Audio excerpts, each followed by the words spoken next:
Sebanyak 12.000 pasukan Israel sudah hadir di garis depan pintu bagian barat Yordania.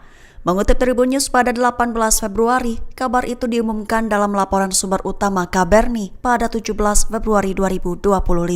Lebih tepatnya muncul pertanyaan dari anggota parlemen Yordania Saleh Abdul Karim Al-Armouti kepada Perdana Menteri Yordania Jafar Hassan seputar stabilitas keamanan di perbatasan negara tersebut dengan Israel. Pertanyaan itu berisi tentang langkah-langkah politik, hukum, diplomati, keamanan, serta media, terkhusus yang diambil oleh pemerintah Yordania terkait manuver Israel membangun tembok di perbatasan. Pertanyaan itu dilontarkan sehubungan dengan pengumuman Israel tentang proyek untuk menutup apa yang disebut perbatasan timur dengan Yordania, di mana Israel berencana akan membangun tembok pemisah yang disebut rasis dengan panjang 238 km. Selain itu, pertanyaan Al-Armouti juga menyinggung soal sudah hadirnya pasukan Israel di depan pintu Yordania, mempertanyakan apakah langkah pemerintah Yordania atas kehadiran pasukan Israel itu di garis depan barat, di mana diperkirakan berjumlah tidak kurang dari 12.000 tentara Zionis, juga tentang pengumuman aneksasi lembah Yordan dan Laut Mati Utara ke entitas Zionis, menekankan bahwa tindakan-tindakan Israel itu merupakan serangan terhadap kedaulatan, keamanan, dan stabilitas negara Yordania, juga pelanggaran hukum internasional, konvensi internasional, dan semua perjanjian yang ditandatangani Yordania dengan Israel. Tentara Lebanon mulai dikerahkan untuk mendekati wilayah yang pernah diduduki Israel. Sementara itu ditegaskan juga bahwa pasukan IDF akan tetap ditempatkan di 5 lokasi di pinggiran desa perbatasan. Mengutip Al-Mayadin pada 18 Februari, pengerahan itu telah mulai dilakukan pada Selasa 18 Februari pagi waktu setempat. Dilakukan tepat seusai radio Angkatan Darat Israel melaporkan bahwa pasukan IDF telah menyelesaikan penarikan mereka dari Lebanon Selatan.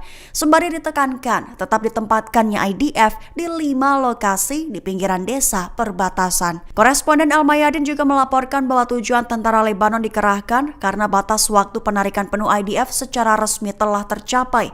Adapun pasukan Israel pernah menduduki desa-desa Lebanon Selatan di bagian timur perbatasan, termasuk Mais Al-Jabal, Farkila, Houla, Blida, dan Maibib yang semuanya telah dibombardir secara intensif oleh IDF.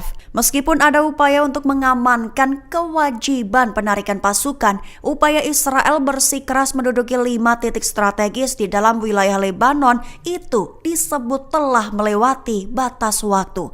Namun perlu diketahui pejabat Lebanon belum mengeluarkan tanggapan terhadap keputusan Israel tersebut. Uni Afrika menyerukan agar Israel diadili secara internasional buntut disebutnya melakukan genosida secara terang-terangan. Mengutip Palestine Chronicle pada 18 Februari, hal itu diutarakan oleh pihak Uni Afrika dalam acara KTT ke-38 di ibu kota Ethiopia.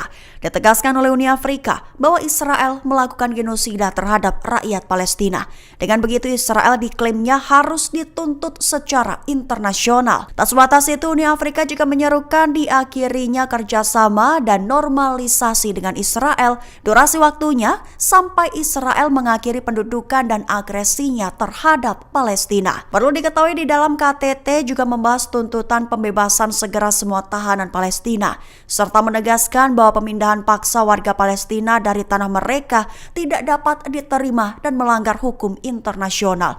Adapun Uni Afrika sendiri terdiri dari 55 negara anggota yang mewakili semua negara di benua Afrika.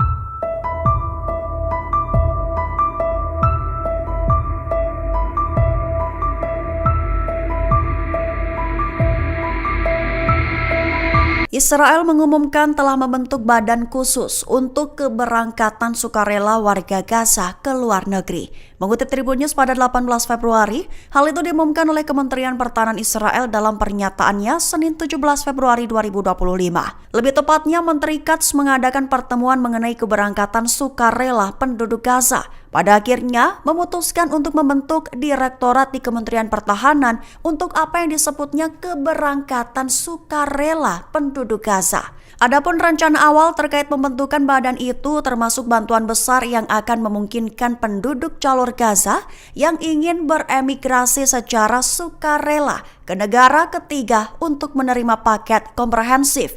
Itu mencakup pengaturan khusus untuk keberangkatan melalui laut, udara, dan darat. Sebagai informasi, upaya itu disebut sebagai penegasan komitmen Israel terhadap usulan Amerika Serikat untuk mengendalikan wilayah Palestina di jalur Gaza dan menggusur penduduknya.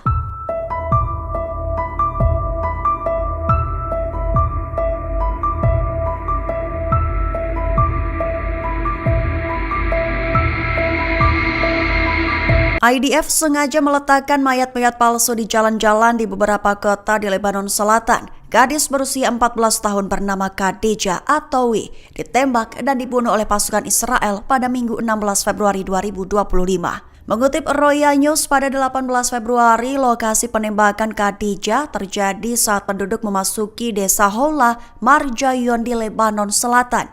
Peristiwa itu pun dikabarkan telah memicu kemarahan masyarakat dan aktivis setempat. Sementara itu, laporan dari sumber media sosial selanjutnya mengungkapkan bahwa IDF telah menempatkan mayat-mayat palsu di beberapa kota di Lebanon Selatan.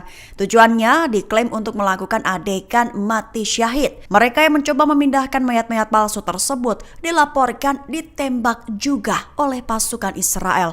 Aktivis juga melaporkan bahwa jasad Atawi masih tergeletak di jalan, sementara pasukan Israel memblokir akses dan mencegah petugas medis untuk menjangkaunya. Meskipun sudah berkali-kali meminta bantuan, IDF belum mengizinkan petugas medis untuk mengambil jasad gadis tersebut.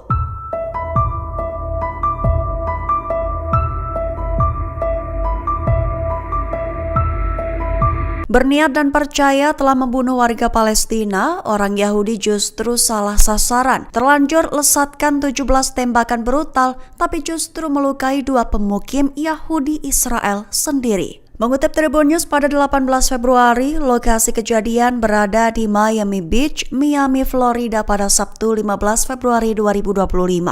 Pihak berwenang di Miami kini telah menangkap seorang pria Yahudi, Mordechai Braverman, 28 tahun. Ia ditangkap lantaran telah melakukan teror di lokasi tersebut. Mordechai Braverman nekat melakukan tuduhan percobaan pembunuhan, di mana ia melepaskan 17 tembakan ke sebuah kendaraan. Awalnya ia percaya diri bahwa target korbannya adalah orang-orang Palestina. Namun rupanya serangan yang terjadi pada Sabtu itu justru menyebabkan 2 pemukim Yahudi Israel terluka. Menurut laporan polisi, Braverman mengendarai truknya ketika dia melihat para korban, yakni Ari Rabe dan ayahnya. Lantas Braverman menembaki kendaraan mereka menggunakan pistol. Mordechai Braverman percaya dia telah menembak para korban secara fatal.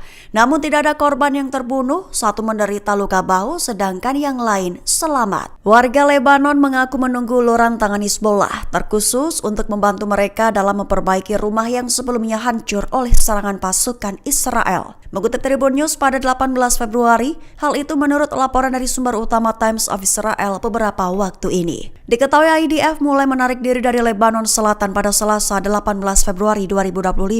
Dengan begitu dilaporkan juga bahwa saat ini warga sipil di Lebanon Selatan sedang menanti uluran tangan Hizbollah untuk membantu mereka memperbaiki rumah. Perang antara Israel dan Hizbollah sendiri telah menimbulkan kerusakan di kota-kota yang berada di perbatasan Israel-Lebanon. Satu di antaranya adalah Qiyam. Di Qiyam ada pemukiman yang menjadi puing-puing. Ada juga grafiti buatan IDF yang mengotori tembok-tembok rumah. Kepada wartawan, seorang wanita Lebanon menunjukkan lambang bintang David dibuat dengan semprotan cat merah di tembok apartemennya. Terkini perusahaan listrik Lebanon mendirikan tiang-tiang listrik baru karena infrastruktur kelistrikan sebelumnya telah rusak parah. Sementara itu, warga lainnya yang bernama Syabah Abdullah, 66 tahun, mengunjungi rumah rusaknya setiap hari. Dia mengaku sedang menunggu pakar bangunan dari Hizbollah untuk mengganti rugi kerusakan rumahnya akibat perang. Menurutnya, lembaga Hizbollah yang bernama Jihad Al-Bina telah membayar Abdullah sebesar sekira $12.000 atau sekira 195 juta rupiah. Rinciannya adalah $8.000 untuk ganti rugi atas perabotan yang hilang dan $4.000 lainnya untuk biaya sewa selama 1 tahun.